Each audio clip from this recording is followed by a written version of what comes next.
back with comedian David Boyle, and I'm quitting alcohol. I found 2 great life hacks today. Completely by accident, I just stumbled across them. First life hack, eat salad with chopsticks. It's the only way to do it now. Forget about a fucking fork. What are you, an animal? Have you ever tried to eat rocket lettuce with a fucking fork? It just falls off, it slips through, you can't stab it. It's a fucking nightmare. But if you have chopsticks, you can pick it up like noodles. Then you can get a big bunch of the salad and dunk it in the vinegar. You can't do that with a fork. It all falls off. It's all fucked. Not that I eat that many salads either. I just started today. But that life hack all came about, like most things, because all the forks were dirty and I couldn't be fucked washing a fork. So I'm like, chopsticks it is. And then it just worked out so much better. I might experiment with the chopsticks now. I might start eating a few other things with chopsticks. Almonds, peanuts, barbecue chicken, pizza. The world's my oyster now that I have this particular life hack. The second life hack I figured out today was just by pure chance. It wasn't even really me. Today, my wife went on Gumtree. And I don't know who has Gumtree, what countries have Gumtree. But Gumtree was basically eBay for backpackers, for scummy backpackers. They would look for bottom of the barrel jobs, look for share accommodation and sell dodgy shit on there. So my wife was on Gumtree today and she was buying a whole heap of new baby clothes for the new baby because all the fucking shops are still shut. So she went on Gumtree and she found this guy who was selling a whole heap of brand new branded baby clothes for like $20. She got him down to $22. A $20 note and a $2 fucking coin. And that's in Indian for you, $22 for a couple of $100 worth of new baby clothes. And what you might be thinking to yourself here is, that sounds too good to be true. Who would sell a couple of $100 worth of new baby clothes for $22? And the answer is meth heads. Of course. It makes sense, doesn't it? Baby clothes are easy to steal. They're pretty expensive. Meth heads can walk into a department store. If they're really tweaking, they can walk out with a couple of grand of shit. And if by some chance they have a little meth baby in a pram with them, they can just load the pram up. I didn't figure this out till it was happening because the guy we went to pick it up from, he had no address. He just wanted to meet us in the street. And then we saw him and I'm like, that doesn't look like a guy who spends a lot of time around children. He was a full-blown tweaker. I was like, are you fucking serious? I was like, who is this guy? And I had to do a U-turn because I drove past him because I was in so much shock. I didn't pull up. I'm like, no, it couldn't be him. There's no fucking way. His jaw's going, he's waving out, he's freaking out. So I do a U-turn, then I pull back up, and he is a full-blown fucking tweaker. And we did it like a drug deal too. I wound down my wife's window, and he's like, do you have the $22? And my wife's like, yeah, here. Like, she was all polite. She didn't realize what was going down. And he hands us a bag, and he's like, all right, see ya, and just legs it. And I said to my wife, I'm like, you know that guy's just a fucking meth head who stole all this shit, don't you? She's like, no, really? No. I'm like, really? Look. And she looked at the bag, and on the front of the bag, it still had the sticker for a 6-pack of bread rolls. I'm like, there's your evidence. He fucking put all those new clothes into the plastic bag of a 6-pack of bread rolls. I don't need a drug test. I don't need a blood test. Don't give me a urine sample. I am finding him guilty on circumstantial evidence. That must have been the only bag in his house. Or maybe he stole the bread rolls as well and just chucked the bread rolls. There was no crumbs in the bottom of the bag though. But that could have just been the meth head in him coming out because meth heads do like to clean a bit. But that's how you do it. If you've got a newborn, jump on Gumtree. Look for a meth head selling a couple of $1,000s worth of shit for about the same price as a bit of shard. Anyway, that's enough of that preamble to the main event, which is Boyle Breaks History.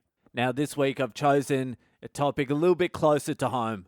I was sitting there and I was thinking about some historical events and I'm like, there's not really much left. The world hasn't really got much left. And I was starting to feel guilty. I'm like, I haven't even done anything about Australia.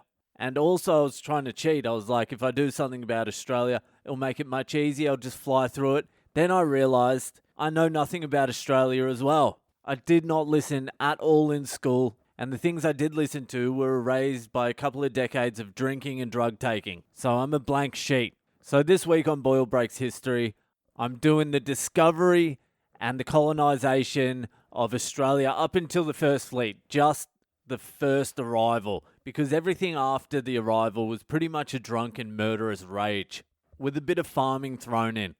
Alright, so Australia was actually first discovered by some Dutch cunt named Willem. Willem. W-I-L-L-E-M. That really says it all, doesn't it? Willem. Fuck off, Willem. And his last name was like Janzoon. Fuck off, Willem. But Willem discovered Australia in 1606. I don't know what he did. I think he hopped off the ship, put a plaque on the ground saying, I'm Willem. And then he must have saw a snake or something and went, fuck that. And just legged it back to the boat and fucked off. So the Dutch got here first.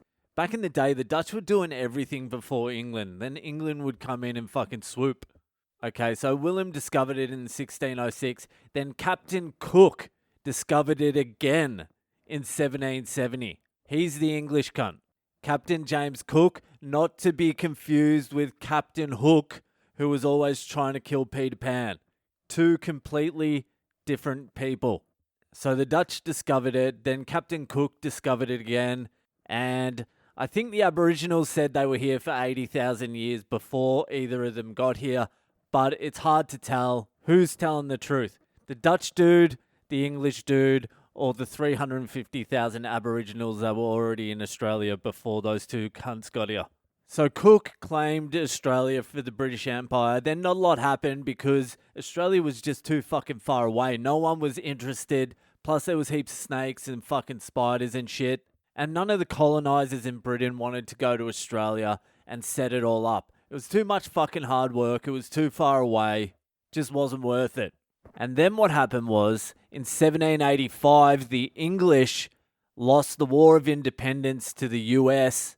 And the US was the place where England was sending all their fucking prisoners. They had like 13 penal colonies set up in the US.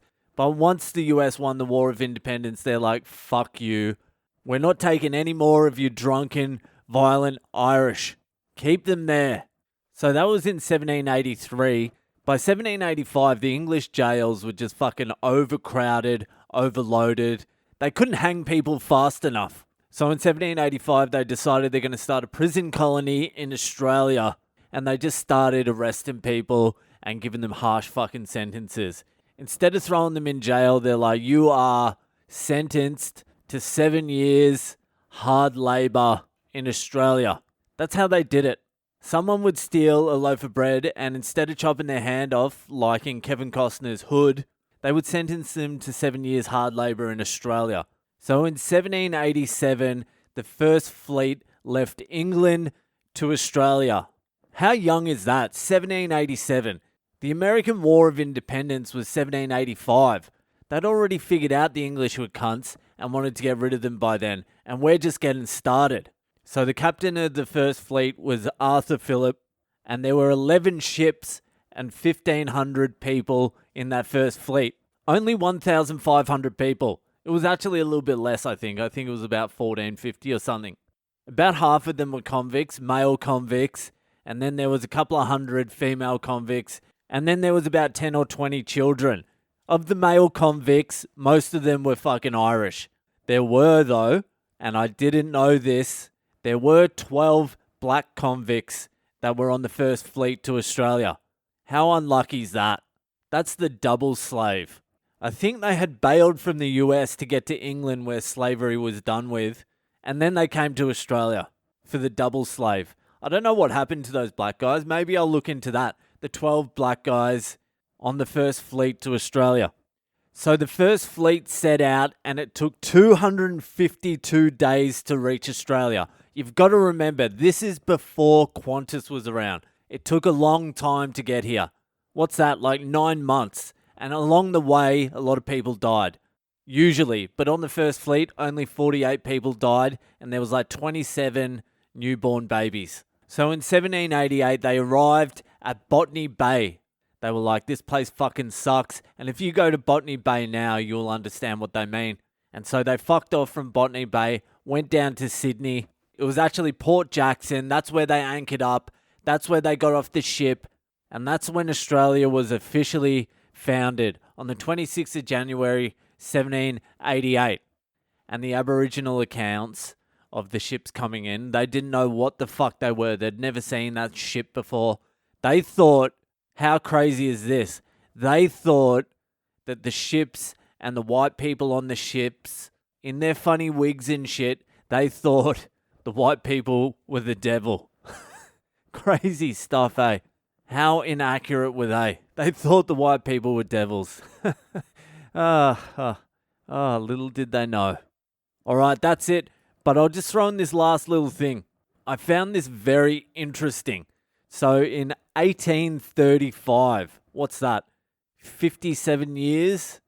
Yeah, 57 years after the first fleet landed, Australia was declared terra nullius, which means nobody's land. As if to say nobody was here when they got here. Nobody. Even though they'd just spent 57 years giving them fucking smallpox and shooting them. So they knew they were here.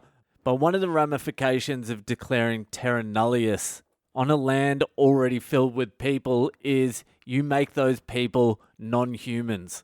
You are basically declaring the people that are already there non-humans. And that's basically how the Aboriginals were treated up until today, to be honest with you. It's not fucking pretty. All right, that's it for me tonight. If you're enjoying the podcast, give it a share around, and I'll see you the fuck later.